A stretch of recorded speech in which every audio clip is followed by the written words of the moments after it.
Did you know LEGO gives minifigures actual lore? Some live happily with their family, others retire after a life of adventure, and the unlucky ones end up dead.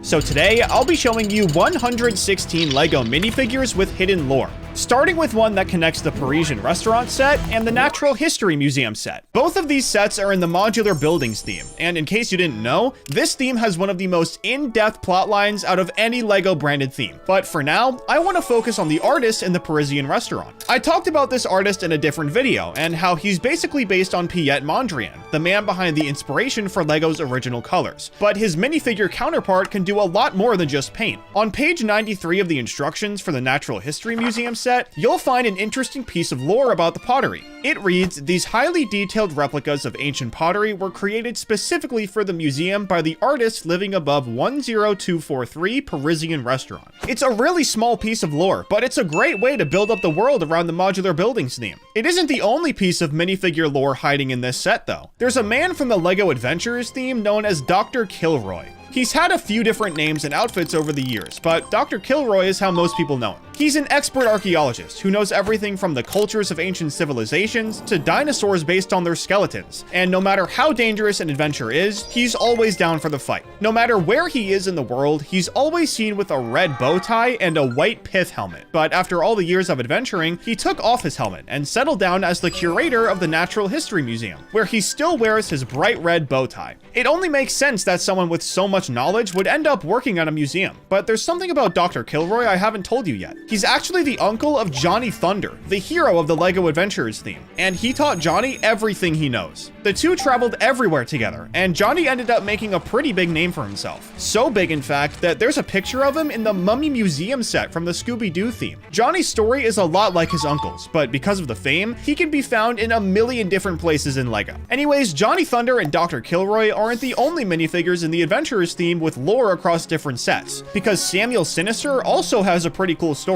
This guy first showed up in the Egypt sub-theme, and just like Johnny and his uncle, he also has a few different names. But one that you might recognize is Baron von Baron. You won't recognize it because he's famous or anything. You'll recognize it because of the Haunted House set from the Icons theme. The name of the set is just Haunted House, but the actual name of the house is Manor von Baron, and it belongs to Baron von Baron. This guy was the main villain in the Adventurers theme, and wherever Johnny Thunder went, he went too. The two were always competing to see who could find the coolest stuff first. But while Johnny Thunder was donating what he found to museums, Baron von Baron kept everything for himself. And this Haunted House set is where he keeps his most prized possessions, which of course includes a giant portrait of himself. I mean, he is a villain after all. But why exactly is his house haunted? Well, Baron wasn't exactly wary of who he was stealing from, because on one of his adventures, he disturbed the tomb of Pharaoh Hotep. Him and Johnny were both in this tomb, but Baron tried to steal a ruby, and Pharaoh Hotep wasn't very happy about this. So he dragged him into the unknown and trapped him in the mummy's curse, which consisted of Pharaoh Hotep cracking off incredibly corny jokes until the Baron went mad.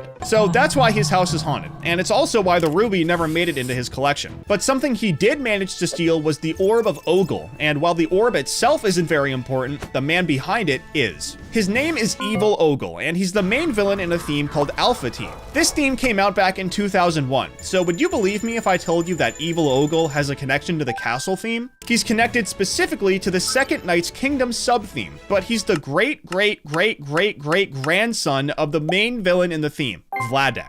Now, even though the Second Knight's Kingdom sub-theme came out 3 years after Alpha Team, the story in the LEGO universe goes back 6 generations, since Vladek is from medieval times and Ogle is from the future. But how do we even know this is true? Well, the LEGO Club used to interview minifigures, and they interviewed Ogle back in 2005. Along with him saying he's changing his name to Misunderstood Ogle because nobody understands him, bro's emo I guess. He also says that just like great-great-great-great-great-grandfather Vladek, he hates summer. Now, I have no idea why this guy hates summer, so if you do, let me know in the comments. But this is the perfect example of a fun little piece of lore hiding deep within LEGO. The best pieces of lore in LEGO, though, are the ones that LEGO themselves don't even talk about. Over the years, we've seen different minifigures live out their entire lives across different sets. And when LEGO does this, they don't even say a word. One of the most popular examples of this is the baby from LEGO City. We first saw him in the Fun in the Park set from 2016. Then 2 years later, we saw him and his parents go camping in the Pickup and Caravan set. And to end it off, we saw him go camping with a family of his own in the Holiday Camper Van set from 2021. These 3 sets were released over the course of 5 years, and all 3 of them showed this guy at 3 different stages in his life. But the thing is, not every minifigure's life is this peaceful and happy. This guy got to live his life going camping with family, but the skater minifigure had a much worse fate. He made his appearance in Series 1 of the collectible minifigure packs, all the way back in 2010. But by 2015, he'd somehow died and turned into a zombie. I don't know where this guy was for this to happen to him, but in 2015, LEGO released a book called I Love That Minifigure, which came with the zombified skater as an exclusive. Obviously, this is a pretty dark plotline for a minifigure, but unfortunately, this is nothing out of the ordinary for LEGO, because they did something similar with 2 other minifigures too.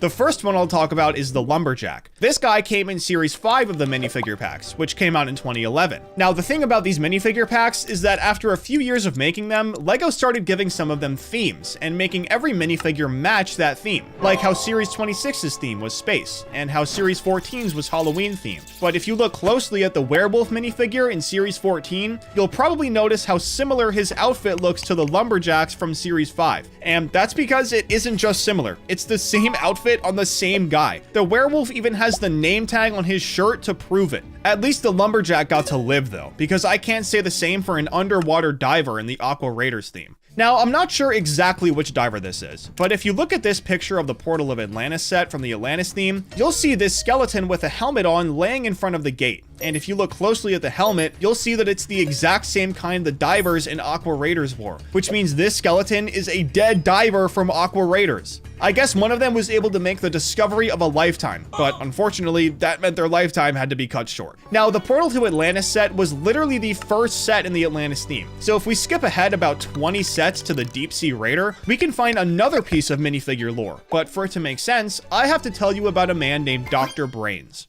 This guy was the scientist in the Power Miners theme, a theme that ended the same year Atlantis started. Power Miners was all about exploring underground, while Atlantis was about exploring underwater. Once the Power Miners project ended, Dr. Brains just wasn't satisfied, and wanted to keep exploring the lower regions of Earth. So instead of giving up, he decided to become a diver for the Atlantis project. He even used the same name, so you know for sure it's him. Minifigures go through career changes like this all the time. I mean, what else are you supposed to do when LEGO retires your theme? And another minifigure with a similar story is Solomon Blaze from Galaxy Squad. This is a sub-theme to the space theme, and it was only around in 2013. Solomon was the leader of the blue team, but since this sub-theme didn't exist for very long, there isn't that much information on him. Once Galaxy Squad retired though, Solomon went on to lead the Ultra Agents in the Ultra Agents theme. This theme only came out 1 year after Galaxy Squad was retired, but I guess in the LEGO universe, the time between these 2 themes was a lot longer, because Solomon went gray, and I think he even got a prosthetic leg too. Galaxy Squad and Ultra Agents were both about fighting crime, so I guess losing a leg makes sense. But when you make a theme about secret agents fighting insane villains, you're bound to end up with someone like the Spy. This guy's story is very hard to follow, so I guess he's really good at his job. He was first released in Series 16 of the minifigure packs, but according to LEGO, he's been around for way longer than that. We just never knew it. The official description for him is on Wikipedia, and the original source from LEGO's website is gone. So LEGO's accidentally doing a really good job of covering up his past, which is very fitting. His description says that he's codenamed Agent A, and that his first recorded mission was for an organization called Alpha Team.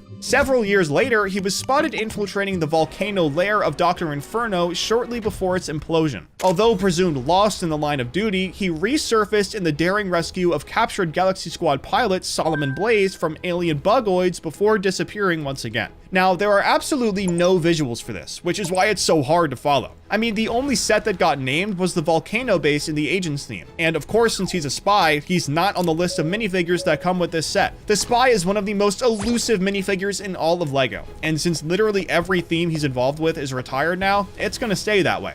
Probably. The truth is, LEGO could just bring him back out of nowhere in 2, 5, or even 10 years. When LEGO builds a story around a character, they like to keep it going for as long as possible, like our GOAT Johnny Thunder. but they also like to make it as deep as possible. So allow me to introduce you to someone with a surprisingly deep story, the detective. LEGO's made a lot of detectives over the years, but this one in particular was released in Series 5 of the minifigure packs back in 2011. He's said to be an incredible detective who's solved many mysteries, including the Brickster's baffling brick napping from LEGO Island. But what is this mystery? Well, the Brickster is a minifigure from the Island Extreme Stunts theme from 2001, but it goes back further than that. Before it was a theme, Island Extreme Stunts was actually a video game called LEGO Island. It came out in 1997, and the main plot of it was to catch a Brickster. He had broken out of jail and was stealing a bunch of stuff all over the island, and if it weren't for the detective, he probably never would have gotten caught. LEGO Island has gained a huge fan base over the years, probably because of how deep the lore is, so it's no wonder there's another character that gets referenced too, the Infomaniac. This guy is basically the narrator of the LEGO Island games. When you first load into the game, he shows up and tells you how to sign in so you can actually play. And after that, he kind of just guides you through the rest of the game. In the real world, he's only been in 3 different sets, one of which was a polybag dedicated to him, so that one doesn't even really count. But the other 2 were set 6740, the Extreme Tower, and set 9247, Community Workers. His entire thing is that he's an information hub and is always willing to help, and he was actually spotted doing his job in a very odd place, the Monkey Kids City of Lantern set. This city is pretty big, and might be a little bit confusing if you've never been there before. So to help you out, the Infomaniac is just chilling at the bottom of the city. A lot of minifigure stories get continued like this, where LEGO just throws them in as Easter eggs in some random set. And one minifigure with a surprisingly funny story like this is the goat. It was super rare and expensive, and for a while, LEGO only used the mold one time. But we weren't the only ones freaking out about the goat. Minifigures were too. Originally, the goat was only in the Mill Village Raid set from 2011, and as the years went on, more and more people started to realize that this was the only time LEGO used the actual mold for the minifigure, let alone the minifigure itself. Because of this, it got super popular, and LEGO literally never said a word about it. That is, until they released the Ninjago City Market set in 2023, and they finally broke the silence. One of the stickers in the set shows someone looking for a missing goat. A lot of people took this as a hint that the goat would finally be coming back, and they were actually right. In January of 2024, LEGO put the goat in Series 25 of the minifigure packs, making it the second LEGO product to use the goat mold. It doesn't end there though. Just a few months later, LEGO released the Medieval Town Square set, and one of the stickers in that set shows that someone put the goat they were selling on sale. This was obviously because LEGO put it in the Series 25 pack, and since it was finally back, prices for the goat had gone way down. See what I mean now? Even the minifigures were tapped in. But not every piece of lore is this happy. A minifigure named Baron von Baron actually died in the Haunted House set. If you go upstairs to one of the rooms, there's a skeleton hanging upside down from the ceiling wearing a top hat. Now, at first, this just seems like a creepy decoration for a haunted house. But if you actually read the official instructions for the set, there's a line of text that changes everything. It says, "Some say Sam Sinister's car exploded while running from the law, leaving only his skeleton and top hat behind." Now, you might be wondering what this has to do with Baron, but Sam Sinister is actually one of his other identities. So this isn't just a random skeleton that LEGO threw in to make the house look scary. This is literally Baron von Baron's dead body hanging in his own house. Or is it? The instructions also say that some say there was once a third twin butler, and that no one knows for sure. So did the Baron fake his death? Is this really him? We have no idea. But this next minifigure is 100% dead. No questions asked. Blacktron Future Generation, also known as Blacktron 2, was a space sub-theme that ran from 1991 to 1994. The minifigs were basically just doing villain stuff for 3 years, but then the theme ended in 1994, and everyone kind of forgot about them. But fast forward over a decade to 2009, and LEGO releases a Nintendo DS game called LEGO Battles, and one of the storylines is about the Mars mission theme. There's an intro cutscene that plays when you first start, and in this cutscene, an astronaut named Biff lands on the Martian surface and walks right past a skeleton wedged in between 2 rocks. If you pause the cutscene and actually look at that skeleton, it's wearing the full Blacktron uniform, so this is without a doubt a dead Blacktron member. This is super similar to the Aqua Raiders minifigure that died in the Atlantis theme, only this time this Blacktron skeleton didn't even get a real-life minifigure. But here's the thing. dying wasn't even the worst thing that happened to a Blacktron astronaut. In 2024, Series 26 of the collectible minifigures came out. The theme for that series was space, and one of the minifigures is called the Blacktron Mutant. This minifigure shows a Blacktron 2 astronaut who's in the middle of a biological transformation. One of his arms is split and mutating, and one of his legs is already fully gone. According to the official description, this transformation was caused by exposure to alien technology. But there are transformations that are way worse than this, especially in the Hidden Side theme. This theme ran from 2019 to 2020, and it was all about a town named Newberry that got invaded by ghosts. This wasn't your typical ghost story, where spirits just float around and scare people. The ghosts were transforming people into monsters, and one of the most disturbing transformations is the Bawa. Before everything went wrong, this guy was just a normal train conductor. He worked for the Southeast Berrymont Engine Railroads, and during the Newberry haunting, something called a gloom mutation hit him. In Hidden Side lore, gloom mutations are what happens when humans get transformed into something from cosmic horror. So this regular train conductor got turned into a bat-zombie hybrid thing. He even got a superpower that paralyzes his prey. But the Bawa's story is nothing compared to what happened to Anomalo. This guy used to be a high-class seafood chef. He was successful and good at his job, but then the Newberry haunting happened, and his soul didn't just get corrupted. It got merged with cockroaches, multiple of them, and somehow it gets even worse. He didn't just transform and then live as a monster. He became one of Lady E's tools in her soul collecting mission. Lady E is the main villain of the Hidden Side theme, and her whole goal was to collect souls for whatever evil reason. Anomalo now has extra arms growing out of his body and tentacles that move on their own, and he's being used as a tool to help collect more souls. In 2013, Series 13 of the CMF came out, and one of the minifigs was the Sheriff. His official bio says that he's captured every single outlaw in the West, except for one guy who keeps getting away. And if you look at the wanted poster that comes with him, it shows the Bandit from Series 6,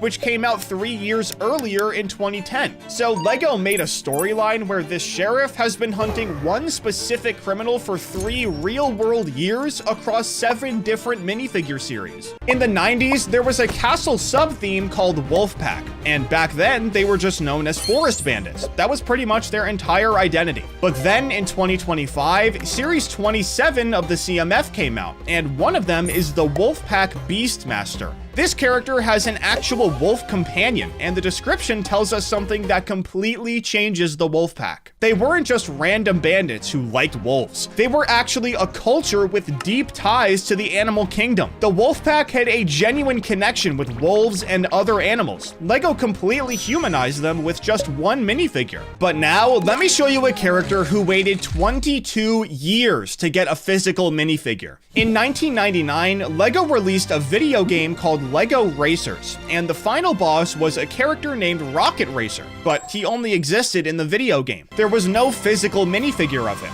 Now, fast forward 22 years to 2021, and LEGO releases a city stunt set, and in that set is finally a physical Rocket Racer minifigure. And LEGO didn't just throw together some random racer and call him Rocket Racer either. The details here are matched perfectly. And speaking of characters who waited decades to show up, let me tell you about Camilla and Bo-Sun Will. Way back in 1989, LEGO published a Pirates comic book. In that comic, there was a character named Camilla, who was the Admiral's daughter, and she had a crush on a character named Bo-Sun Will, who was the quartermaster on Redbeard's pirate ship. These characters existed in one comic book and weren't seen again until this year, when the minifigure vending machine set came out. In that set, there are grown-up versions of Camilla and Bo-Sun Will, and according to the lore, Camilla didn't just grow up. She followed in her father's footsteps and got promoted all the way to Admiral herself.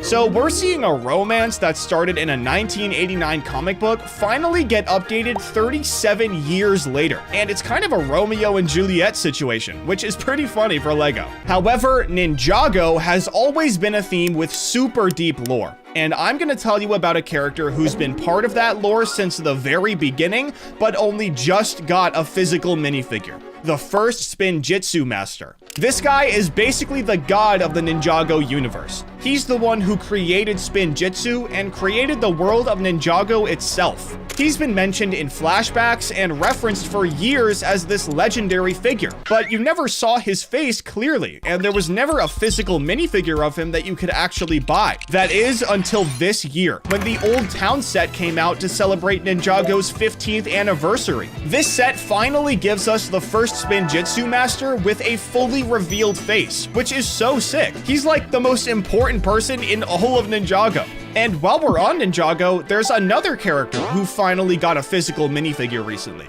Liber. She's in the Ninja Character Display set, and if you're not deep into Ninjago lore, you might not know that she's Jay's biological mother. Jay is one of the main ninja, and he's the Master of Lightning. But before him, that title belonged to Liber. In the story, there was an event called the Serpentine War that happened generations before the current ninja team was even born. And during that war, there were elemental masters who fought to protect Ninjago. Eventually, Liber ended up becoming the Master of Lightning, and she passed that power down to her son Jay. But until the character display set came out, she'd only been mentioned in backstories. So now we finally have a physical minifigure. But there's one more Ninjago character I just have to talk about: Crux. Crux is a villain who posed as a museum curator named Dr. Sanders Saunders. His whole deal was that he was pretending to be this curator while secretly being a villain with evil plans. Way back in 2017, LEGO made a minifigure of his younger self in a set called Dawn of Iron Doom. But for 8 years, there was no minifigure of his older disguised version as Dr. Saunders until 2026, when the Old Town set came out and LEGO finally gave us one. And here's what makes this minifigure so perfect. It has a double-sided head, one that shows his friendly curator expression and another that shows his angry villain face.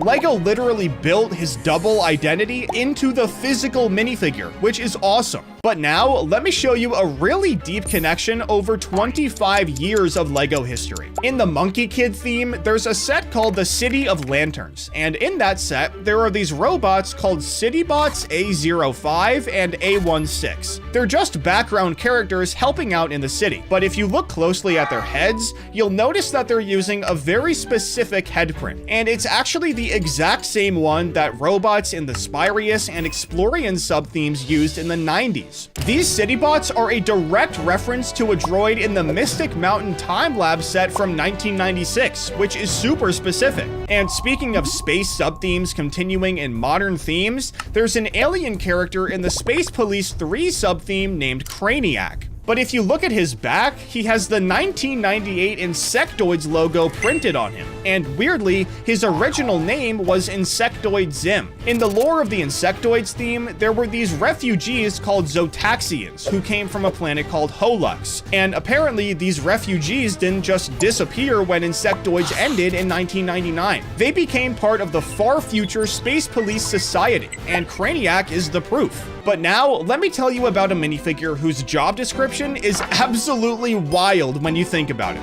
the Zookeeper. She came out in Series 5 of the CMF way back in 2011, and obviously she seems like a normal city zookeeper. But if you read her official bio, you find out that she's not just responsible for taking care of animals in LEGO City. She takes care of creatures from a bunch of different LEGO themes. She manages dragons from the castle theme, rock monsters from the Power Miners theme, and even escaped dinosaurs that were brought back from Dino Island. So this one woman is basically running a zoo for every kind of animal in existence. But not every piece of minifigure lore is about big storylines and connecting themes. Sometimes the lore is just really personal and sweet, like Rocket Boy from Series 17, who's based on a real person. Specifically, he's a sig fig based on senior design manager Tara Weich's son. She's one of the designers at LEGO, and her son was obsessed with space exploration when he was younger. So she designed a minifigure based on him and made it a reality. It's not the craziest piece of lore, but it's super wholesome, so I had to talk about it. But not all lore is this wholesome. Some minifigures ended up in a way worse place than where they started.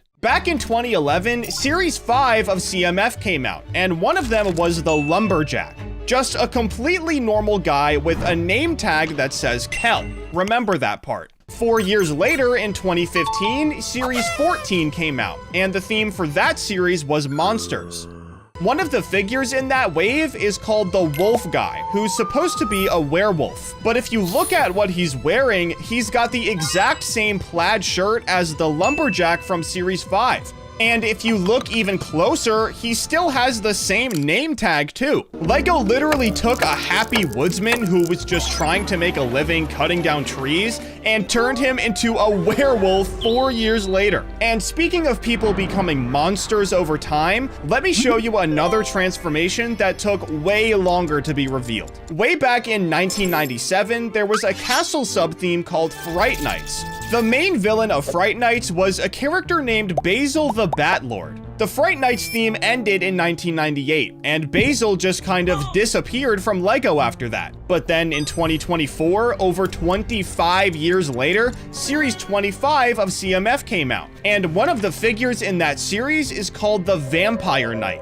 At first glance, this just seems like a random vampire character wearing knight armor. But if you look closely at the details, his shield still has the Fright Nights bat emblem on it, the exact same logo from the original 1997 sets. And if you read his backstory, it lines up perfectly with Basil the Batlord's original character from the 90s. So this Vampire Knight is Basil the Batlord himself. But now, let me tell you about the single rarest minifigure in the entire history of CMF. In 2018, Series 18 came out to commemorate 40 years of the minifigure, and LEGO decided to hide an ultra-rare chase figure in the series at 1 per box odds. There was one of these guys per box, which had 60 blind bags, so it was super rare. The minifigure in question was none other than the classic policeman, who was a near-perfect recreation of his version from 1978. And as if that wasn't enough of a tribute, his accessory tile actually shows the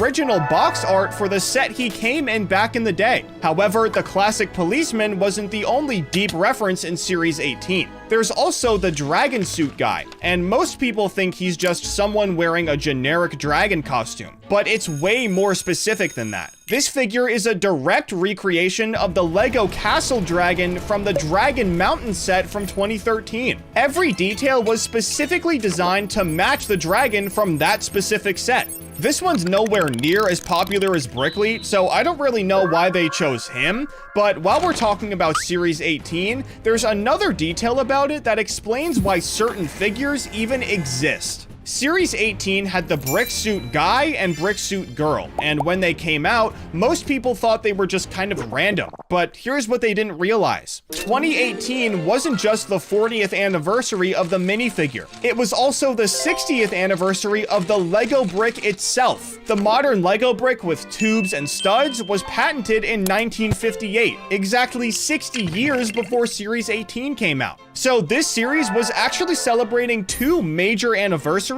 at the same time. The 40th anniversary of the minifigure with the classic policeman, and the 60th anniversary of the brick with the brick suit figures. But now, let me show you something in Series 16 that you definitely didn't notice. This series came out in 2016, and one of the minifigs was the Rogue, who was a pretty standard castle-themed character. But if you look at the thing that's holding his cloak together, there's a tiny Wolfpack emblem printed on it. Most people would never notice this detail. The Wolfpack was a castle faction from 1992, so this reference went back over 20 years by the time Series 16 came out. And speaking of castle factions, Series 24 came out in 2023, and one of the minifigs is the Falconer. She's wearing black falcon colors and carrying a genuine Black Falcon faction bird, which is actually really important. The Black Falcons became one of the most iconic castle factions after they were introduced in 1984. And in all that time, LEGO had never actually given them a real Falcon figure until this minifigure came out in 2023. That's not all though. The Falconer's design was specifically made to fit perfectly into 3 major castle sets from the modern era.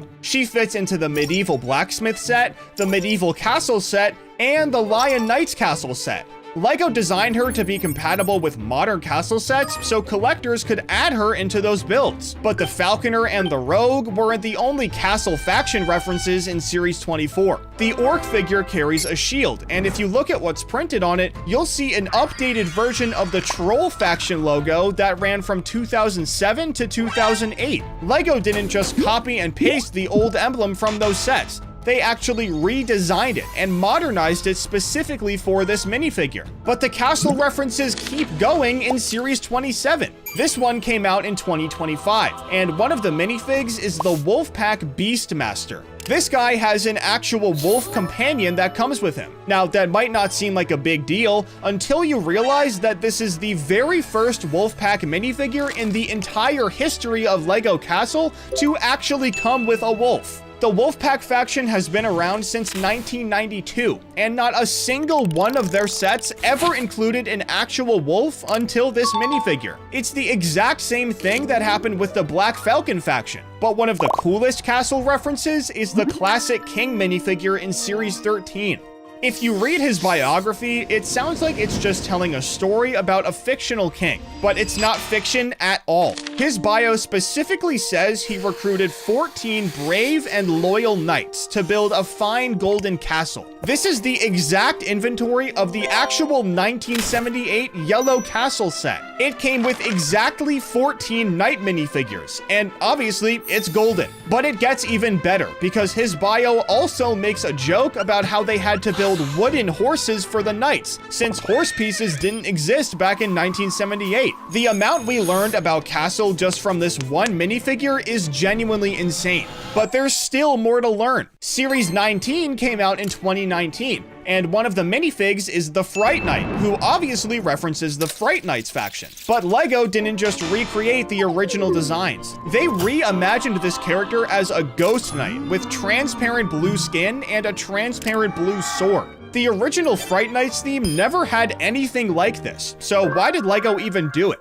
Well, we've already seen that they wanted to redesign certain things from Castle. So for this minifigure, they used modern day technology to make him way cooler. Back in the 90s, LEGO didn't make anything like this. But now, let me show you a famous LEGO character hiding in plain sight in this same series. The character I want to focus on is the Jungle Explorer. Pretty generic name for a guy in explorer gear, but this minifigure is actually Johnny Thunder from the Adventurers theme, and it was directly confirmed by the designer Austin Carlson in an interview.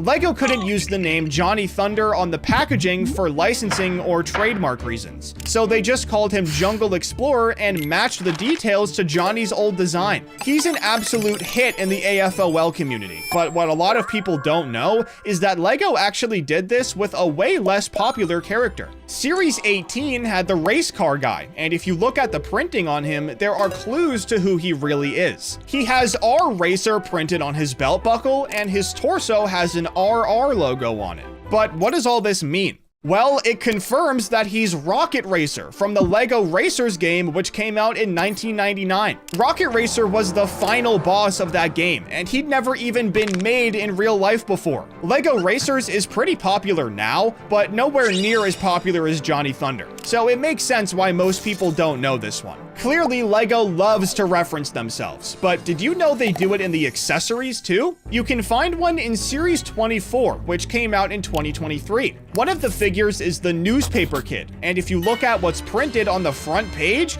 it shows the classic policeman from Series 18. So a CMF figure is holding a newspaper with another CMF figure printed on it. Very typical of LEGO.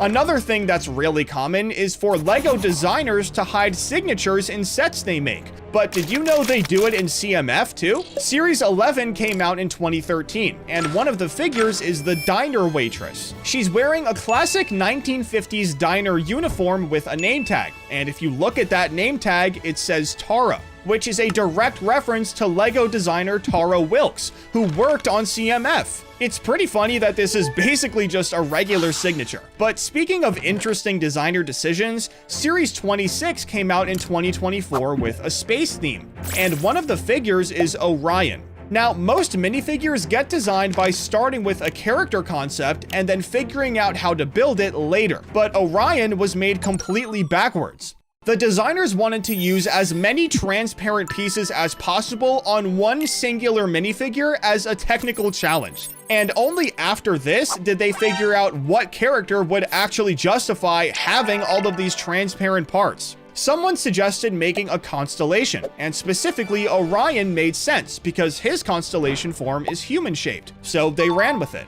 To complete the reference, his shield is printed with the actual Orion constellation map you can see in the sky. But not every CMF reference is this obvious, because sometimes LEGO references other franchises in super sneaky ways. Series 18 came out in 2018, and one of the figures is the Cactus Girl. And if you've ever played any of the Final Fantasy games, you'll immediately recognize what this is. The design is an unmistakable reference to the Cactuar, which is a recurring character throughout the entire Final Fantasy series. And Series 24 had another pop culture reference that works in two different ways. One of the minifigures in this one is called the T-Rex Costume Fan. And even though I don't know why LEGO gave it this name, I know exactly what it's referencing. The first thing is the giant T-Rex in the Jurassic World theme. They pretty much have the exact same design, but the second thing is way better. This minifigure is also a reference to the inflatable T-Rex costume that's always going viral online. I swear I've seen videos of this thing for like the last 10 years,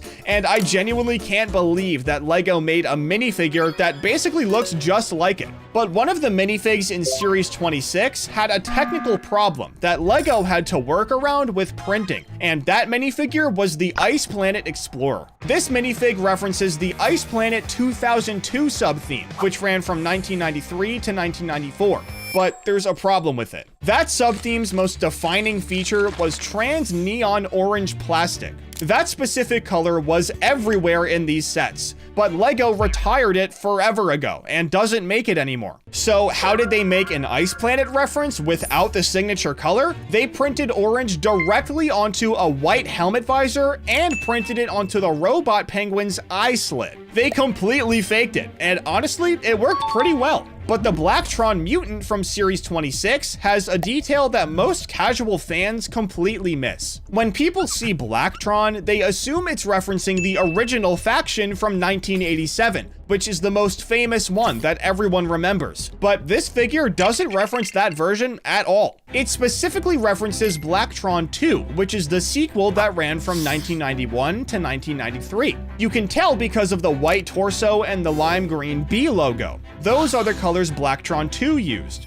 Super nerdy, I know, but it had to be said. Anyways, to end the video, I'm going to tell you about a hilarious minifigure that's rumored to be coming out this year. There are reports that a Bionicle cosplayer minifigure based on Tahu is coming out, who was one of the main characters in Bionicle. This would be such a meta and funny choice. The entire point of Bionicle was that it used buildable action figures, not minifigures. But this is nowhere near the best part. Obviously, Bionicle hasn't been around for a while now, and people are always asking LEGO to bring it back. Usually, companies don't even acknowledge stuff like this, but LEGO made a post on Instagram saying, "This is who you're asking to bring back Bionicle," and used a picture of a baby minifigure with it. Clearly, they're never bringing it back, so making that Tahu minifig is one of the craziest moves they'd ever pull, if they actually do it. But CMF isn't the only place LEGO hides references, because the Simpsons minifigures are absolutely loaded with them. Bart comes with his lime green skateboard, but the hidden gem is his back printing. He has a slingshot printed on his back that goes down onto his shorts, which actually wasn't on him in the Simpsons house set, which came out first. So this was a really cool addition that no one expected. The slingshot is Bart's signature weapon for his pranks throughout Springfield, so obviously LEGO had to include it. They could have just given him a physical slingshot piece as an accessory and called it a day, but instead they went the extra mile and made it part of his design. Before we keep going though, I need to tell you something special about these minifigs from Series 1, because this wasn't just any regular release. Series 1 was the very first licensed collectible minifigure series LEGO ever made. Before this, every minifigure pack was just generic LEGO characters, but The Simpsons changed everything and paved the way for Disney, DC, and Marvel series that followed.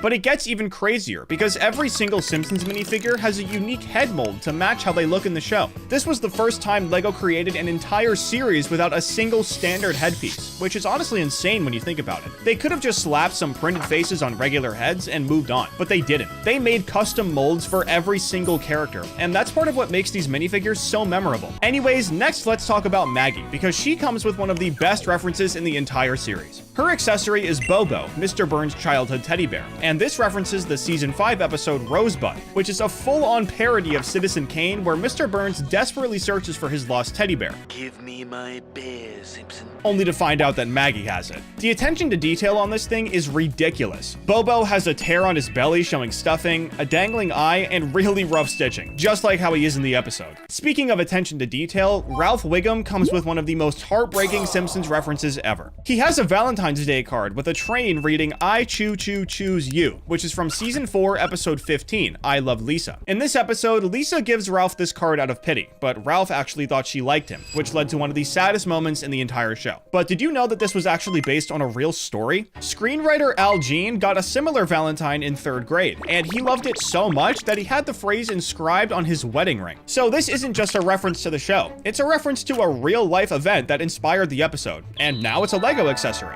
But now let's talk about Grandpa, because his accessory might be the most famous one in the entire theme. He comes with a newspaper that says "Old Man Yells at Cloud," and if you've been on the internet at all since like 2015, you've seen this meme before. It comes from season 13, episode 13, The Old Man and the Key, where Abe uses this newspaper clipping as the photo for his driver's license. The image has become one of the most popular Simpsons memes on the internet, so putting it on an actual printed tile is genius. They could have put anything on that piece, but they chose something everyone's seen before, which was a great idea. Ned Flanders might be more perfect though, because he comes with 2 accessories, and both of them tell you everything you need to know about his character. The first one is a toolbox that says "Property of Ned Flanders," which is obviously referencing how Homer is always stealing his stuff. But the second one is way more interesting. It's a white mug that says "I heart Southpaws," which references Ned being left-handed. He's extremely proud to be a lefty, so much in fact that he opened the Leftorium, a store selling products for left-handed people in the episode when Flanders failed from season 3. The store isn't talked about in that many episodes, but Ned being left-handed is a pretty important trait for his character. But now let's jump to series 2, because this is where things really start getting interesting. Homer shows up in his formal blue suit carrying a heart-shaped box of chocolates, and Marge is wearing her elegant orange dress with white gloves, red lipstick, a blue purse, and red flowers. Both of these outfits directly reference season 1, episode 13, Some Enchanted Evening. In this episode, Homer brings Marge a wilted rose and chocolates to apologize for neglecting her, and they go on a romantic date. But did you know that this was actually supposed to be the first Simpsons episode ever? It was the original pilot, but it had to be delayed and reanimated because of severe quality issues. The animation was so bad that they just could not air it first, so they had to push it back and fix it. So not only is Lego technically referencing the first episode ever made, they're also referencing an episode with a really cool story behind it, which makes it even better. Series 2 also gave us Bartman, which is Bart's superhero alter ego. Bartman first appeared in season 2, episode 21, 3 Men and a Comic Book, when Bart needed a costume for a comic convention discount. But he's more famously known for season 18's Revenge is a Dish Best Served 3 Times, that had a full Batman parody origin story. His accessory is his trusty slingshot, which makes sense since obviously he's still Bart. But the thing is, Bartman isn't the only superhero in series 2, because Milhouse shows up as Fallout Boy. Milhouse is wearing a green mask, a blue costume, and a lime green cape. And this references season 7, episode 2, Radioactive Man from 1995. In the episode, Milhouse was casted as Fallout Boy in the Radioactive Man movie, beating out Bart, who was an inch too short. There's something you might not know about Fallout Boy though. The band Fallout Boy actually got their name from this character after someone shouted it out in the crowd at one of their first shows. So not only is this a reference to The Simpsons, but it's also a reference to a real band that was inspired by the show. Lisa also makes an appearance in series 2, and her accessory is Snowball 2, the family's black cat. Snowball 2 replaced the original Snowball, who was white, and shows up all throughout the show. The Simpsons family just isn't complete without their pets, so it's a good thing Santa's Little Helper also came to play in series 2.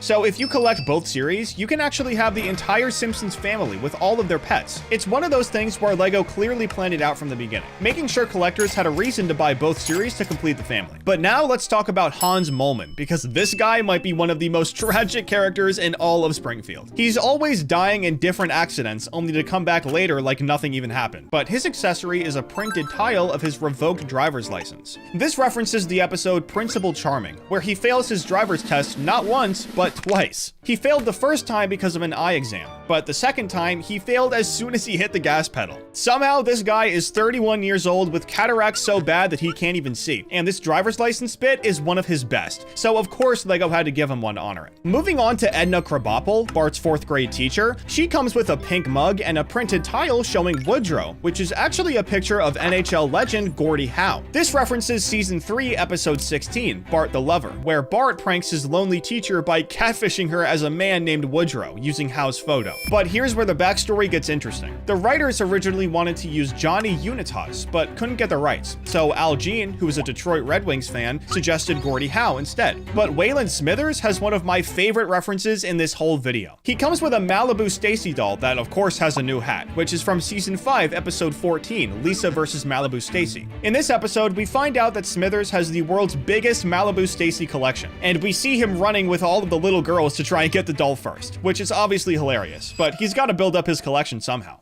Actually, I lied before. The accessory with Dr. Hibbert might actually be my favorite. He comes with an x-ray of Homer's brain, but it isn't just any x-ray. It's referencing season 12, episode 9, Homer with no E, where we find out why Homer's so stupid. When he was a kid, he had a habit of shoving crayons up his nose, and apparently one of them never came back. Eventually, it made its way up to his brain, and made Homer into the stupid guy we all know. The best part of this episode is when Homer asks his doctor how he never noticed the crayon before, and Hibbert tells him his thumb always covered it up on the x-rays. My thumb must have covered up the crayon every time. It's such a ridiculous explanation, but it fits perfectly with the show's humor. All of these minifigures so far have been in packs, so now let's talk about some that came in actual sets. Homer in the Krusty Burger set has a stain on his shirt, and this is a reference to the Rib Witch. For anyone who doesn't know, the Rib Witch is this legendary sandwich from season 14, episode 15, I'm spelling as fast as I can, where Homer becomes completely obsessed with it. He follows the Rib Witch tour around the country like a rock band, and the sandwich becomes this mythical thing that everyone wants. I'll give you anything for it. Homer literally can't get enough of them, so it only makes sense that he'd have a stain on his shirt. I mean, this is Homer we're talking about here. Krusty the Clown in the Krusty Burger set also has a special outfit. It's a reference to the episode Coming to Homerica from season 20,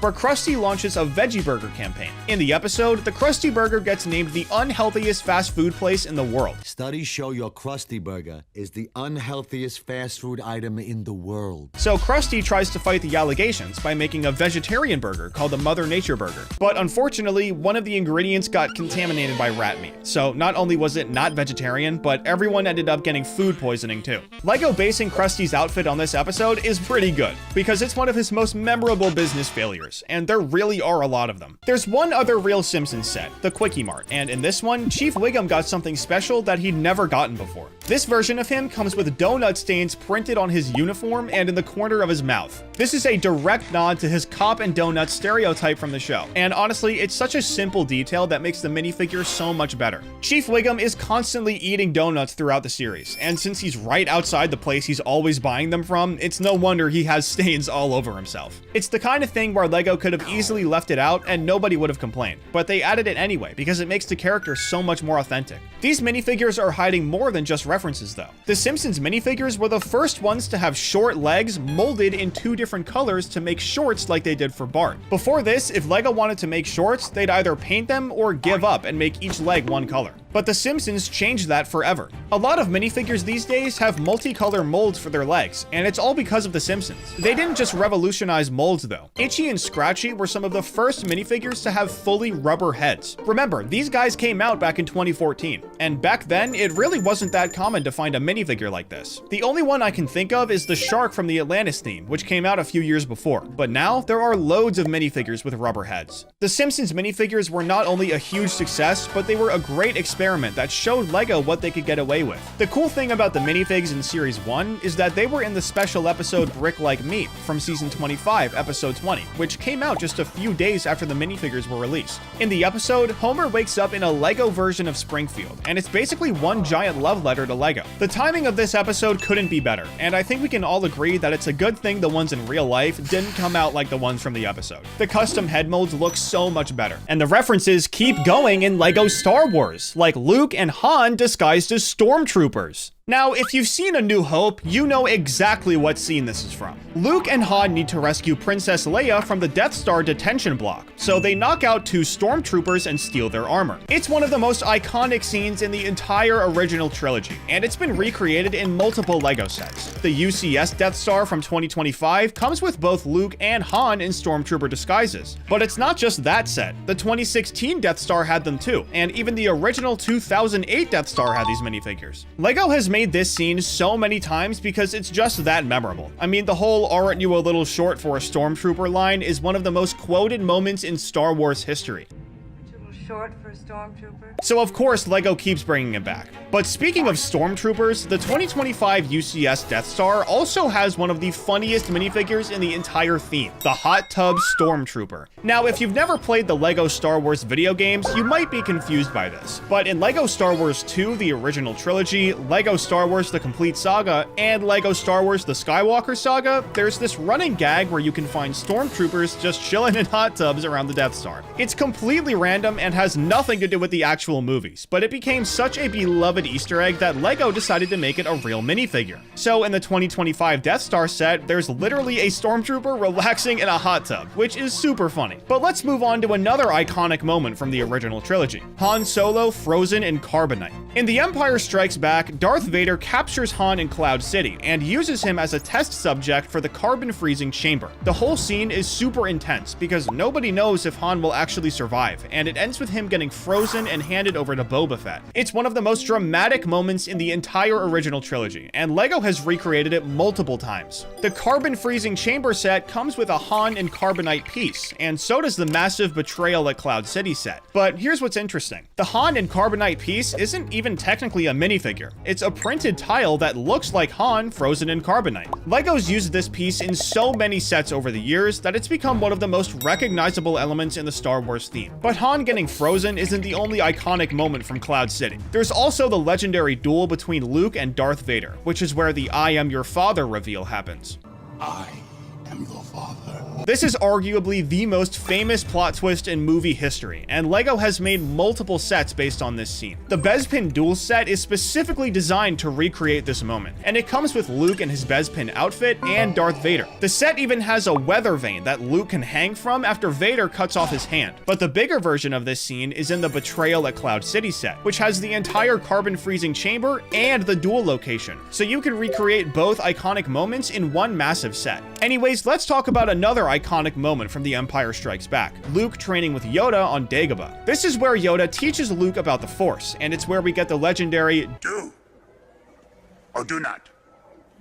There is no try. The Dagobah Jedi training diorama set is specifically designed to recreate this moment, and it comes with Luke in his Dagobah training outfit and Yoda with his walking stick. The set has the swamp environment, Yoda's hut, and even the X-Wing sinking into the water. It's one of the most detailed diorama sets LEGO's made for Star Wars, and it perfectly captures the feel of that training sequence. But now let's jump to Revenge of the Sith, because there's a minifigure that captures one of the most emotional moments in the entire trilogy, when Anakin officially becomes Darth Vader. At the end of Revenge of the Sith, Anakin and Obi-Wan have their fight on Mustafar, and after Obi-Wan wins, Anakin is left in pretty bad shape, but the worst for him is yet to come. He finds out that he killed Padme in his rage.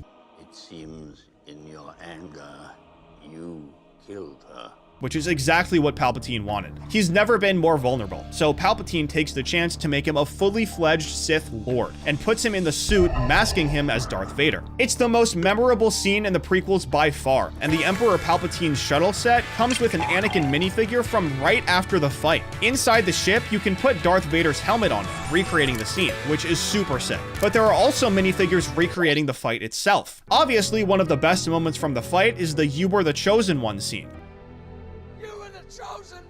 because it's one of the most tragic moments in the entire saga. The duel on Mustafar set recreates a small part of this battle, and it comes with Anakin and Obi-Wan in their Mustafar outfits. It isn't very big, so it's not like you can reenact the entire fight, but it's a good set for displaying. Obviously, Anakin was never the same after this fight.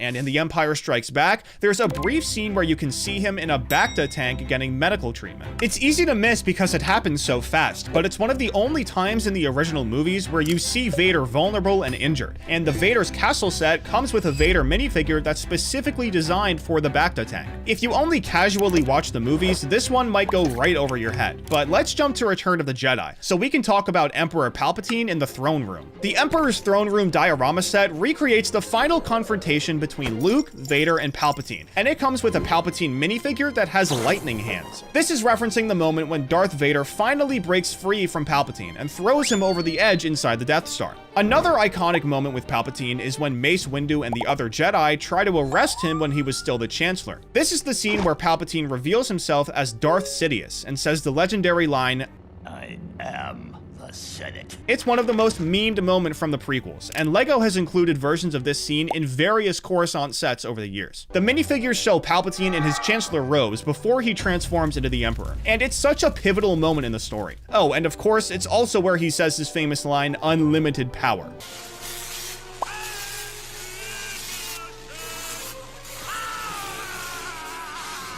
But let's go all the way back to the beginning, to the Phantom Menace, because there's a small minifigure detail in there that's easy to miss. The Duel on Naboo set comes with Qui-Gon Jinn, Darth Maul, and Obi-Wan, and it's recreating their fight in the Naboo generator. This is where Darth Maul kills Qui-Gon, and it's one of the most shocking moments in the Phantom Menace. But here's the thing, the Qui-Gon minifigure has two different faceplates, and one of them is very reminiscent of his face when he dies. It's not explicitly labeled as his death face, but if you look at it, it has this pained, exhausted expression that looks exactly like Qui-Gon in his final moments. We all remember what happens next. Obi-Wan cuts Darth Maul in half, and he falls down a shaft, and everyone assumes he's dead. But in the Clone Wars, it's revealed that Maul survived and got cybernetic spider legs to replace his missing lower half. The Mandalorian speeder set comes with a Darth Maul minifigure that has these mechanical legs, and it's such a specific reference to the Clone Wars. Like, if you only watched the movies, you'd have no idea why Maul is still alive or why he has robot legs. But if you watch the show, you know this is one of the most important plot points in all of Star Wars. But now, let's talk about Padme in the Geonosis Arena from Attack of the Clones. This is the scene where Padme, Anakin, and Obi-Wan are chained up and about to be executed by giant monsters, and it leads to a massive battle. LEGO has made multiple Geonosis Arena sets over the years, and they all come with Padme in her torn white outfit from that scene. It's one of the most iconic looks for Padme, and it's instantly recognizable to anyone who's seen Attack of the Clones. Another key moment from Attack of the Clones is when Obi-Wan investigates the clone army on Kamino. This is where he discovers that someone ordered a massive army of clones without the Jedi knowing about it, and it leads to his fight with Jango Fett. LEGO included Obi-Wan in his Kamino outfit in loads of Jedi Starfighter sets over the years, and it's referencing this specific investigation.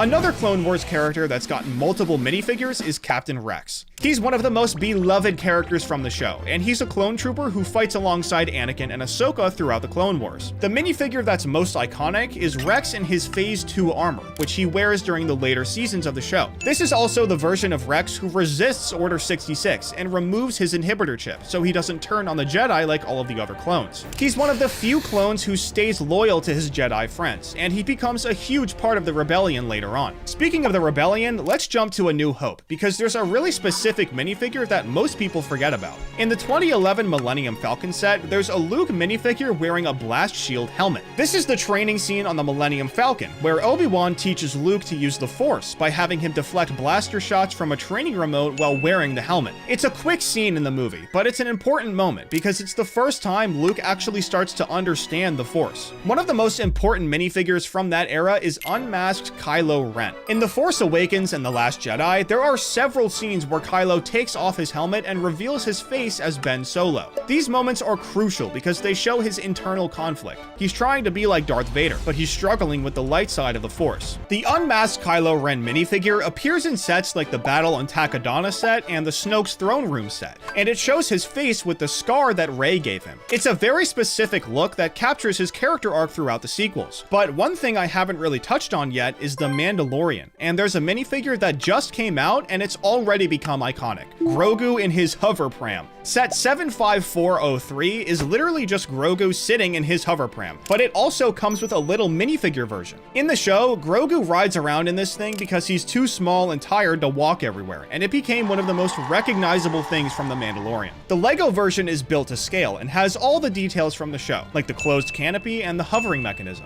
It's such a simple set, but it perfectly captures one of the cutest moments from modern Star Wars. But now, let's talk about one of the most controversial minifigures in Lego Star Wars, Darth Jar Jar. For years, there was a huge fan theory that Jar Jar Binks was actually a secret Sith Lord who was manipulating everyone in the prequels. The theory got so big that it became a giant meme on the internet, and eventually Star Wars themselves leaned into it. In the Dark Falcon set, which is an alternate universe version of the Millennium Falcon, there's a Darth Jar Jar minifigure. He's wearing Sith robes and has a red lightsaber, and it's Lego's way of acknowledging the fan theory. It's such a ridiculous and fun reference that you can't help but love it. But this next minifigure is one of the weirdest ones in this whole video. Now, obviously, Lego's made special minifigures for the Star Wars advent calendars before, and most of the time they aren't canon. Like, when have you ever seen Darth Vader in a Christmas sweater? But this C-3PO is actually canon. In The Rise of Skywalker, Babu Frick was accessing his memory and needed him to translate something in a Sith language. However, C-3PO was programmed to not be able to do this, so to make it happen, Babu put him in a restricted mode which turned his eyes red. So even though this wasn't as cool as C-3PO turns to the dark side, the minifigure is definitely still referencing something very canon to the story. But as cool as those references are, the lore around Lego skeletons is way deeper, like the one with a red bandana from the Pirates theme. Since 1997, when the first one was released, Lego's made 2 more versions, and across the board, they've only been in 4 sets. However, the first one was the Buccaneers set, and it kind of confused me at first. In the promo pic for it, the skeleton is standing upright and holding a golden ring, which obviously makes it look like he isn't dead. This was back in 1997, and at first, Lego didn't even want to release skeletons because they thought death and kids' toys shouldn't be mixed. So I kind of took this as Lego softening the blow of skeletons for kids. But they didn't do this for long, because just 1 year later, they released the Flying Ninja Fortress set in the ninja theme, and the ninjas were using this skeleton as a jump scare for a booby trap. You can see on page 8 of the instructions that the wall can flip around to the inside. This is the last time Lego would put this skeleton in a set until 2015, when they made the second version of it with an updated bandana, and the set it was in actually told a mini story. This pirate was following a treasure map on his own in a rowboat. It seems he was able to find the treasure, but when he gets there, he finds a skeleton with their hands on the booty and their weapon drawn. Now, we can make as many theories as we want about this, but what it looks like happened here is the pirate found the treasure, sensed danger, and died. We don't truly know how it went down, but what's even crazier is this was in a junior set. This is a pretty insane 180 from not even wanting to release skeletons. But this is only the second version of this skeleton. The third one is in a way newer set with some pretty serious lore. I'm talking about the remastered El Dorado Fortress set from 2023. The skeleton in this set died a pretty brutal death, and it all has to do with a letter. On page 8 of book 2, you place a letter inside a box and hide it inside what will later be a cave. And there's text that says, "A hidden letter? Whom could it be from? Who can solve this mystery?" There's absolutely no context on this anywhere else in the set, but when you get to page 56 in book 4, you place a skeleton in a pretty tight spot in a cave, and there's text here that says, "How this poor skeleton met his fate is unknown. Perhaps he was trying to escape or went in search of the hidden letter," again implying that this letter is pretty important. Now, I don't know a lot about vintage Lego lore, so I found someone on Eurobricks with the same question as me, and everyone was saying that this letter has no correlation to the original El Dorado Fortress set. Whatever it is though, it must be pretty special, because this skeleton was willing to go into an extremely tight cave to get it, and ended up paying for it with their life. These 4 skeletons all tell unique stories, but because of how many pirates wear a red bandana, it's impossible to narrow down who any of them are, let alone all 4. However, sometimes Lego literally tells us who it is with the name of the minifigure, and the best example of this is in the Hidden Side theme. There's a character in this theme named Douglas Elton, who's a stuntman and a paranormal investigator at the same time. Usually when people die in this theme, it's because they get possessed, but Douglas actually died. There are 3 different skeletons of him in his uniform, and they're all in separate sets. But technically speaking, he isn't exactly dead. He was at first, because he sacrificed himself to stop the main villain of the theme from returning. But somehow, he was able to come back as a ghost and possess his own skeleton. So even though he's all bones, he is technically alive. But he isn't the only stuntman with some dark lore, because there's also Chuck D. Goldberg. All that's officially known about him is that he's a stuntman, but in the Shark Attack Stunt Challenge set, he has a treasure chest with a dead minifigure on the side of his stunt. It doesn't really make sense for it to be here, and since Chuck is holding a treasure map in one of the pictures, it led me down a pretty dark rabbit hole. For one, he had to kill sharks and attach them to a crane to make this stunt, which is questionable on its own. But finding treasure and bringing the person who died with it is just downright evil. It's almost like he's bragging that he got the treasure while this person died trying.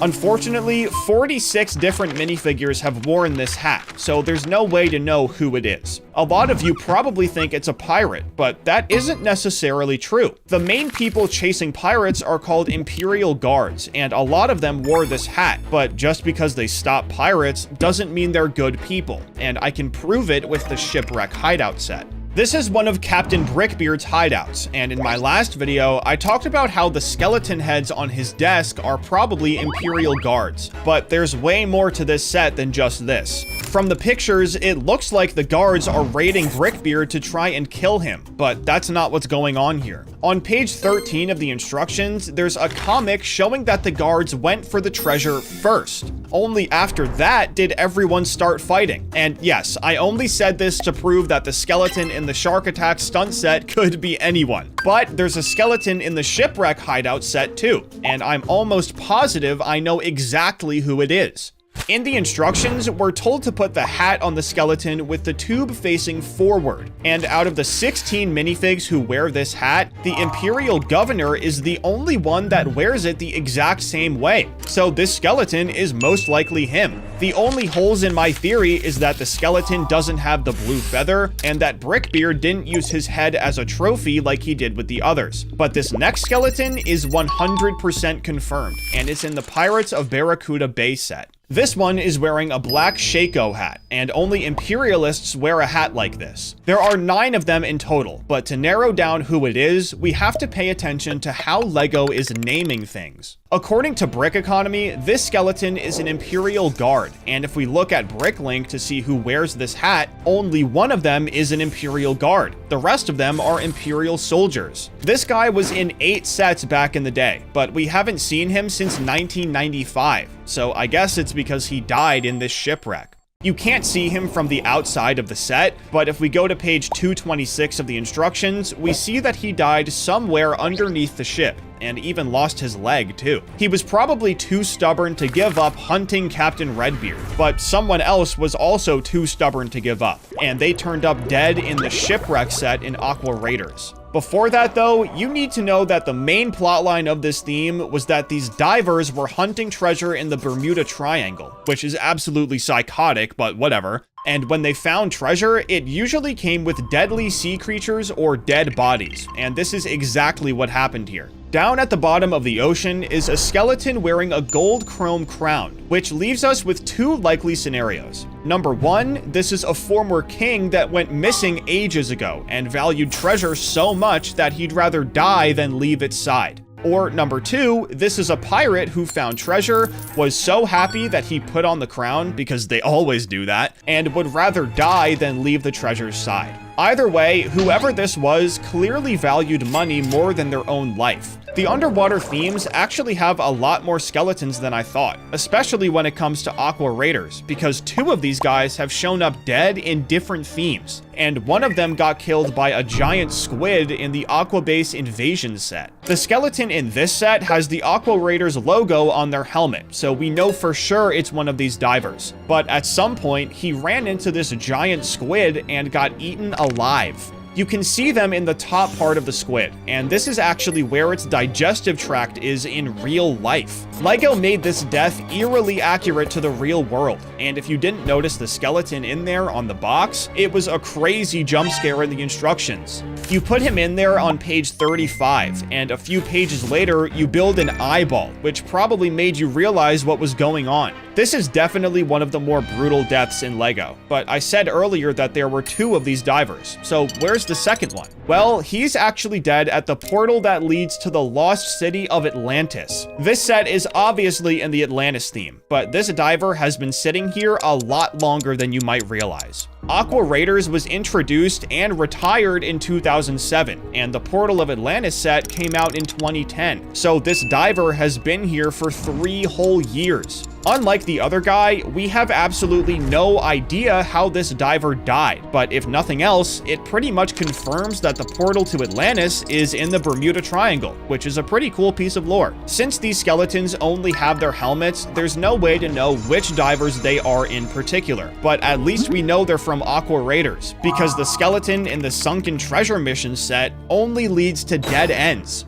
This set is actually a 3-in-1, and this diver ends up dead in 2 different positions. For one of them, they found a vault with treasure in it, and for the other one, they got stuck trying to do some photography. But the issue here is that there isn't a single minifigure that matches what this skeleton is wearing. The most defining feature are the flippers in dark turquoise, and this is the only diver that wears these exact flippers. But the helmet and air tank aren't the right color, so it can't be them. Every other skeleton in this video could at least be traced to a handful of possibilities, but this one is a complete mystery. However, there's still one more underwater skeleton I want to show you, and it's in the Deep Sea Explorer Submarine set. This one is in the exploration sub-theme of LEGO City, and just like the skeleton in Barracuda Bay, you can't see them from the outside, but once you find them, it tells you the same story of greed like the one with the golden crown. You can find them on page 24 with a sword and a yellow gem in their hands, and their missing leg is on the opposite side of the cave.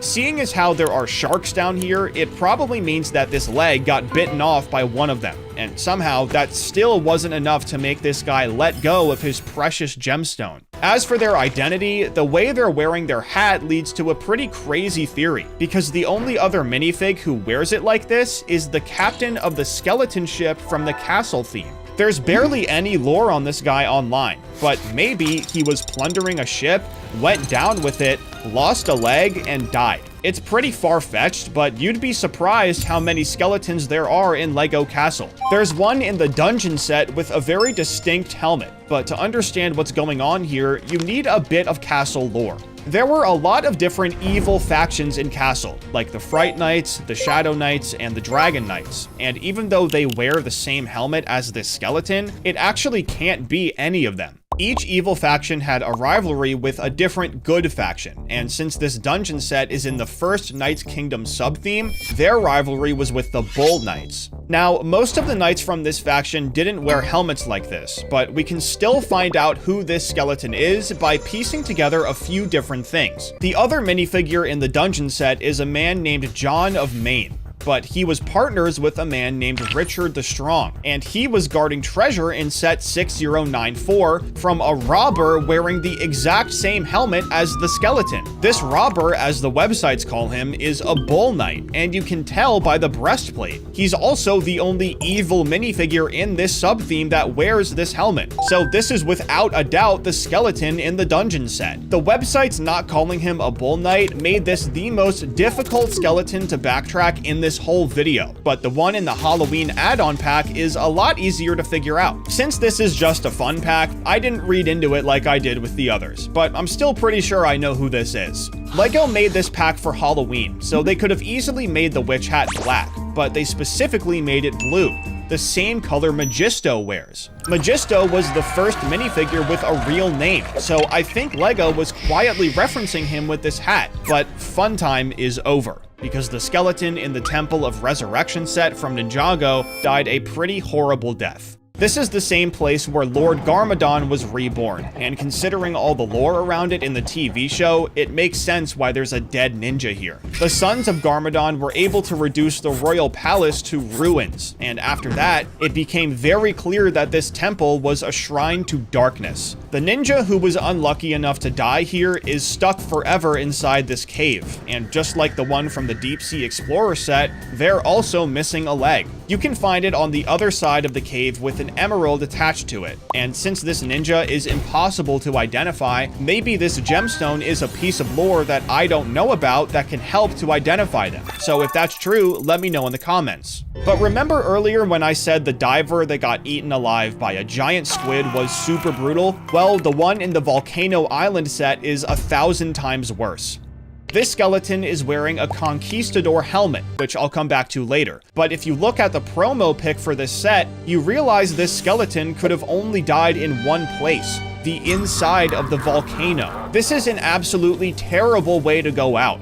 But on page 15 of the instructions, we find out it was all for a play feature. The only minifigures this could be are soldiers from either the red or green Imperial Armadas, and we can't even be sure of which one because the feather on the green soldier could have easily just burned to ashes. This exact skeleton shows up in 2 more sets. One of them is the Skeleton Crew set, and there's pretty much nothing going on here. But the other one is in the Pirates Perilous Pitfall set, and this skeleton is here to show just how perilous this pitfall really is. In the promo pic, the skeleton is hanging off of one of the masts, but in the instructions, it's actually hidden under some leaves off the side of the base plate. The main play features of this set all have to do with traps. One of them is a trap door that drops you into a prison, and the other one is a boulder that comes rolling down like in Indiana Jones. We can't be too sure how this conquistador skeleton died, but what we do know is that he was part of the Red Armada. But someone else tried to steal something from Hotep, and they're actually the second skeleton in the Adventurers theme. This is Sam Sinister, otherwise known as Baron von Baron, and he was always trying to steal Hotep's red ruby. This was Hotep's prized possession, and Sam was actually able to steal it. But in return, Hotep haunted his house, and that's where the haunted house set comes into play. This is Baron von Baron's actual house, and the name of the set ties straight into the lore of Adventurers. Now, I will say, LEGO did say there's no way to know for sure if this is Sam Sinister, but if they're gonna point it out in the instructions, then they're just trying to steer us off course. This is definitely Baron von Baron. But switching gears, I want to talk about criminals in LEGO City, starting with the Snake Rattler. This guy can easily be identified by his eye patch and cowboy hat, and thanks to the lore from the LEGO City Adventurers video game and TV show, we actually know a little bit about him. He usually likes to work alone, or sometimes with Daisy Kaboom, who he has a thing for, but in official sets, they haven't been seen together yet. We saw him for the first time in the helicopter chase set from 2020, where he and an unknown prisoner were stealing a truck full of diamonds. Heists are what he does best, but according to LEGO, he finally got caught by the police. You see, LEGO actually tells us mini stories in their promo pics for these sets. And if we look at what's going on in the prisoner transport set, we see that he's the criminal the police are transporting. However, Clara the criminal is there to rescue him, and she's actually able to break the cell off the back of the truck, but it ends with both of them getting caught. These 2 sets came out a year apart, so Snake was on the run for a pretty long time. But now I have to address something. Criminals are quite literally always escaping prison in LEGO City. I have no idea how they do it, but it's gonna come up a lot in this video. It's a big gap in the lore, so just treat it like inmates are breaking out of Arkham Asylum in Batman. Sometime after he got arrested with Clara, he broke out, and the next time we saw him was in the Marin Square set. This area is supposed to be a peaceful part of town, but the mayor's house is here, and Snake wanted to rob him.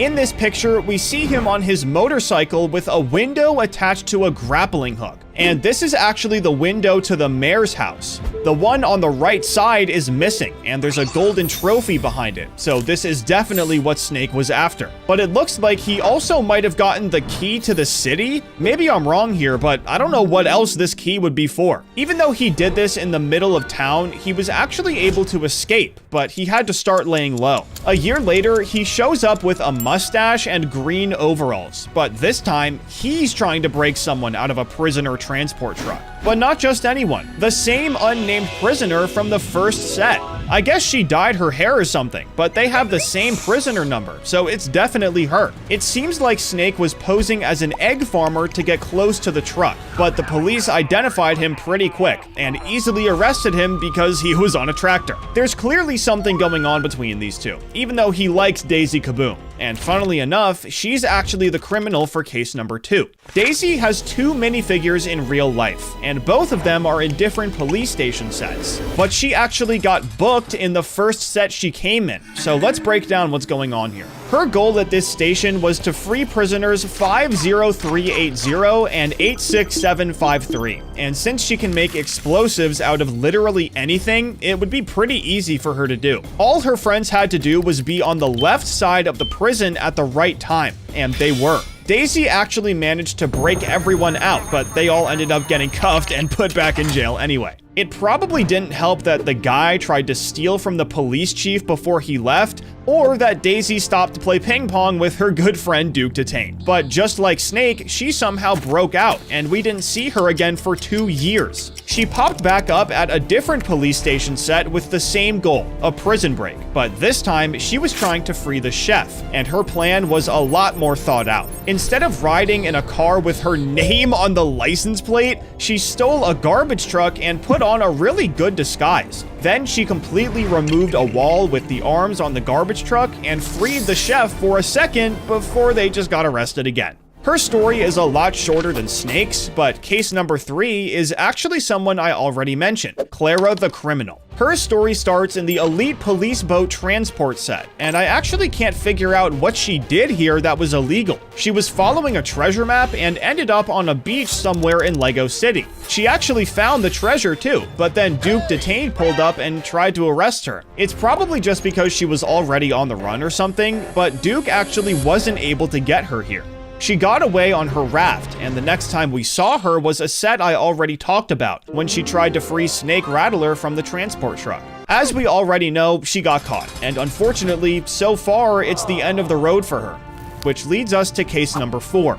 Big Betty. Betty is described as being a little more sensitive than her criminal friends, but that doesn't stop her from committing crimes. I also just have to say, she's called Big Betty because she's fat, and Lego gave her a double chin on her headpiece. Genuinely crazy stuff. But regardless, she's known for driving monster trucks, and her first set was a monster truck heist on a local bank. It was pretty straightforward. Drive the monster truck into the bank, magnetize the safe to the giant magnet on the truck, and deal with opening it later. It's a pretty good plan, assuming you can actually get away, which her and her friend did. She must have gotten pretty rich off of it too, because we didn't see her again for 2 years. And when we did, she was back for another heist, but this one was bigger. She partnered up with some pretty big names in Lego City, Vito and Hacksaw Hank, and they had a very elaborate plan. They'd been scouting the bank with a fake cleaner's truck that had a bunch of tech and a jackhammer inside, and the plan was to jackhammer the wall on the side, pull it out with a tow hook, then get in and get out.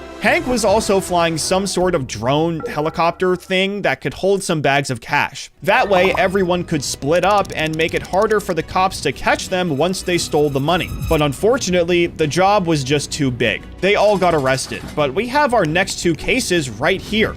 Case number 5, Vito. He's had 3 minifigures in real life, and even though he looks like he has aura, he's actually kind of a loser. Vito was a bully when he was a kid, which is what led him down the path to being a criminal, but he's not even a good one. He's been caught red-handed in every set he appears in. The first one was in the highway arrest set, and like the name says, he got arrested. Vito had robbed someone and was trying to get away in his car when Duke Detain pulled up and somehow got the better of him. However, this is where that breaking out like Arkham Asylum thing from before comes in. This set dropped in January, and the next one Vito's in dropped in August. So if we're gonna treat LEGO release dates like real time, that means Vito got arrested, broke out, and arrested again in just 8 months.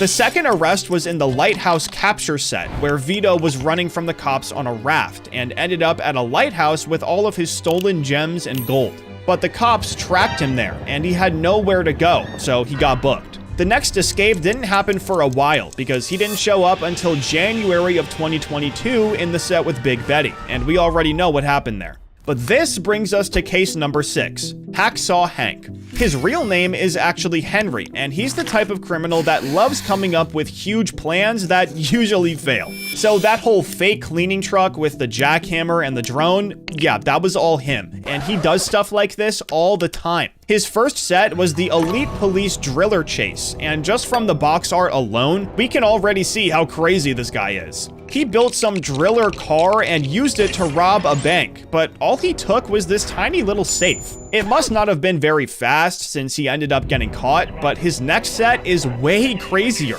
These dots are a little harder to connect, but somehow he and his friend Frankie Lupelli used a mini sub to steal a safe from I don't even know where. The cops had this really decked out boat with a radar, a net shooter, and a jet ski, so obviously they caught them. Hank's next big plan was the one with Vito and Betty, but case number 7 is Hank's partner, Frankie Lupelli. On paper, Frankie is the most dangerous criminal LEGO City's ever seen. He's been wanted since he was only 2 years old and has committed all sorts of crimes, like bank robberies, prison breaks, jewelry robberies, and way more. But in reality, he's actually a complete coward and is just really good at taking orders, which is why he's committed so many different types of crimes. But his resume in real-life LEGO isn't that long. His first set was the helicopter transport, where an unnamed prisoner broke him out of the transport like what happened with Snake.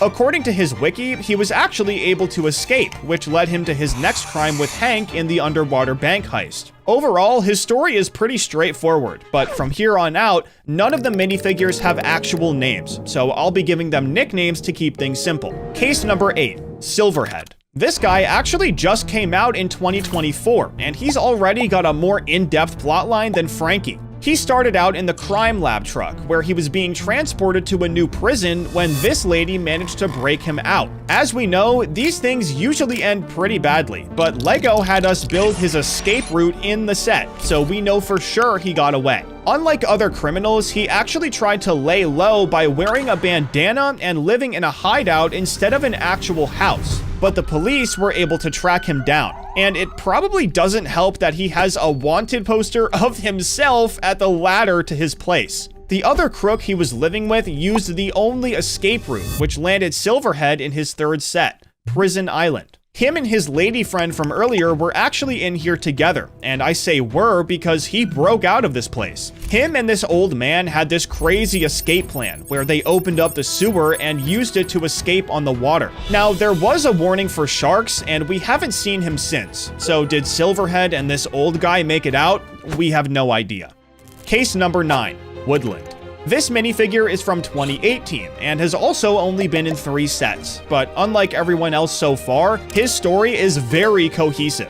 It starts in the River Heist set, where Woodland and another prisoner just blew the biggest heist of their career. They'd stolen an armored truck from the bank with a lot of gold in it, but whoever was driving crashed it into a tree. The cops had been on them the entire time, and while the prisoner was trying to cut down the tree so they could get moving, Woodland was taking money and driving away in another vehicle. We follow him to the Dirt Road Pursuit set, and the only inconsistency here is that the off-roader isn't the same as before, but I'm just gonna take this as LEGO wanting to keep the price of the set as low as possible. Not only is Woodland running from the cops, but there's also an Indiana Jones level boulder after him too, which leads us to the Mountain Police Headquarters set. The HQ is pretty small, with only 2 prison cells, but if we look at the minifigures, Woodland isn't here. So where did he go? Well, there was some sort of time skip between this set and the last one. and Woodland is actually now Stumpy. He's wearing a tree as a disguise and has been hiding with what he could keep from the heist. He has a pair of binoculars, so it seems like he's trying to break out the only other prisoner here, who unfortunately doesn't have a known connection with Stumpy. There's also one more criminal in a red helicopter, so this is definitely a full-blown prison break.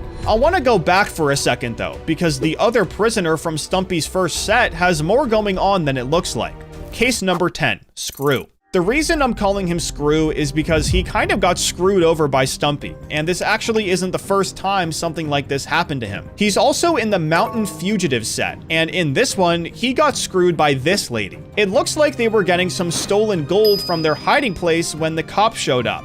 And instead of helping Screw, the lady used a branch as a raft and paddled away, leaving Screw all by himself. 2 cops are in this set, so there's no way he made it out of there. But not every criminal partnership is like this. Case number 11, Potbelly. This guy is in 3 different sets, and in 2 of them, he's working with this lady, who low-key did him kinda dirty. The 2 of them were hiding together in the Crooks Island set when the cops finally found their hideout. They only had 1 jet ski, and the lady took it, leaving Potbelly to deal with the cops. She completely abandoned him, and he got arrested with ease, but she redeemed herself in the patrol boat set. The cops were keeping Potbelly in a very inhumane cell on this ship, but the lady pulled up on a raft and busted him out with a grappling hook. They made their escape very cleanly, but because of what the lady did to Potbelly, he didn't work with her on his next job. Instead, he worked with this guy, and they actually made some money together. They hid it on this tiny little island, and when the cops pulled up, the old guy didn't leave Potbelly behind. He's actually one of the nicer criminals in Lego City, and he's the subject of case number 12. I'm nicknaming him Beard, and the only other set he's in is the older Prison Island set from 2016. But he wasn't a prisoner. He was freeing his bros. This was probably the hardest prison break yet. The entire place is heavily guarded with boats and helicopters. There are sharks in the water, and obviously it's an island. But Beard pulled up on a raft and got to work.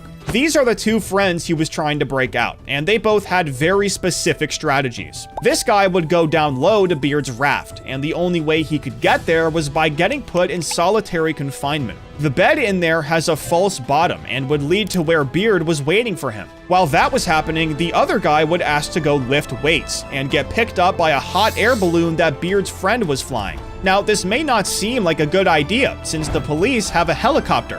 And it wasn't. There's no denying it. For some reason, this guy likes really weird forms of travel, and it's the entire reason he ended up on Prison Island in the first place. For some reason, this guy ran from the cops in a tire in the ocean. This is somehow an even worse plan than anything Hacksaw Hank ever did, and he was known for sticking to plans that failed. So the fact that he ran away in a hot air balloon with a helicopter around doesn't even surprise me. As of right now, this guy is by far the dumbest criminal I've found in Lego City. But which criminal case was the coolest to you? Be sure to let me know down in the comments, and don't forget to subscribe.